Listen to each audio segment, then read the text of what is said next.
माझं नाव अनन्या आहे. माझ्या वहिनीचा भाऊ रोज मला भेटण्याची मागणी करायचा. मी वहिनीकडे तक्रार केली तेव्हा त्या म्हणायच्या, माझ्यावर विश्वास ठेव. आणि मग मला खोलीत पाठवून स्वतः बाहेर उभं राहून पहारा द्यायच्या. एके दिवशी मी माझ्या जागी वहिनींनाच खोलीत पाठवलं. थोड्या वेळाने लपून पाहिलं तेव्हा माझे होश उडाले. मी सुंदर आणि तरुण मुलगी आहे. 18 वर्षाची सज्ञान मुलगी. माझ्या सौंदर्यावर अनेक मुलं मरतात.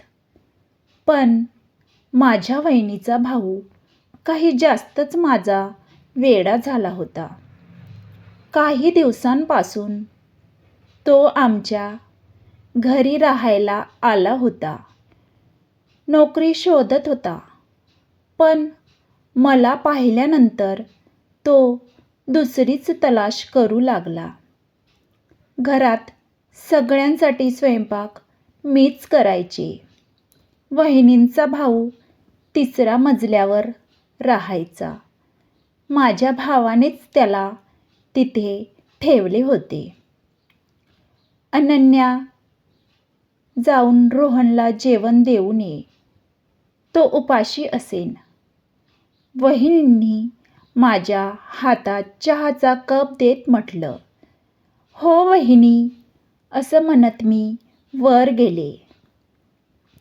रोहनच्या खोलीत जाण्याची मला भीती वाटत होती, कारण तो एकांतात मला भेटायची मागणी करायचा आणि मी ती पूर्ण करू शकत नव्हते. तरीही धीर एकवटून मी खोलीत गेले. रोहन पंख्याखाली बसला होता. मला पाहताच तो उभा राहिला आणि आनंदी स्वरात म्हणाला, तो माझीच वाट पाहत होता. अनन्या, ये माझ्याजवळ बस. आपण दोघं गप्पा मारूया आणि गप्पांमध्ये तुझा मूड झाला तर ज्या कामांसाठी मी तुला बोलावले होतं तेही करू. मी तुम्हाला जेवण द्यायला आले आहे. गप्प बसा आणि खा, असे कडक स्वरात म्हणत मी टेबलावर जेवण आणि चहा ठेवला व निघू लागले. तेवढ्यात रोहनने माझी कलाई पकडली आणि मला ओढून जवळ घेतलं. आमचं शरीर एकमेकांना चिकटली. प्लीज, एक संध्याकाळ माझ्या नावावर कर. तुला मिळण्यासाठी मी तडफडतोय. मला सोडा, असं म्हणत मी कसाबसा त्याच्या तावडीतून सुटले आणि पळत माझ्या खोलीत आले. मनात त्याचाच विचार चालू होता. तेवढ्यात वहिनी माझ्या खोलीत आल्या. काय झालं अनन्या, तू एवढी घाबरलेली का दिसतेस? तू रोहनला जेवण द्यायला गेली होतीस ना? मी रडत म्हणाले. वहिनी, तुमचा भाऊ जेवणाऐवजी मला हवाय म्हणतोय. तो मला जबरदस्ती करायला भाग पाडतो. मला तो नको आहे. तुम्ही त्याला समजवा. माझी तक्रार ऐकून वहिनी हसल्या. अगं वेडी आहेस का? एवढी का घाबरतेस? रोहनसोबत करून पहा, तुलाही मजा येईल. एकदा प्रयत्न करून बघ, मग दररोज करावंसं वाटेल. पण वहिनी, कोणी पाहिलं तर? भावाला कळलं तर? माझ्यावर विश्वास ठेव. तू आत असशील तेव्हा मी बाहेर पहारा देईन. असं म्हणत त्यांनी मला जबरदस्तीने रोहनच्या खोलीत पाठवलं आणि बाहेरून दार बंद केलं. मला खूप भीती वाटत होती. ते माझं पहिलंच वेळ होतं. मला काहीच माहिती नव्हतं. रोहन मला जवळ घेऊन हसत होता आणि मग माझ्यासोबत खेळू लागला. मला खूप वेदना होत होत्या. 2 तासानंतर त्याने मला सोडलं. माझी अवस्था फार वाईट झाली होती. आवाज बंद झाल्यावर वहिनींना कळलं की सगळं झालं आहे. त्या आत आल्या आणि मला माझ्या खोलीत घेऊन गेल्या. माझा आलीना, तुमच्या भावाने माझ्यासोबत खूप केलं. मला फार त्रास होतोय. आता मी पुन्हा नाही करणार. मजा आली की नाही ते सांग. हो आली, मी लाजत मान्य केलं. मग प्रश्न काय? उद्या तयार राहा. मी विचार करत राहिले.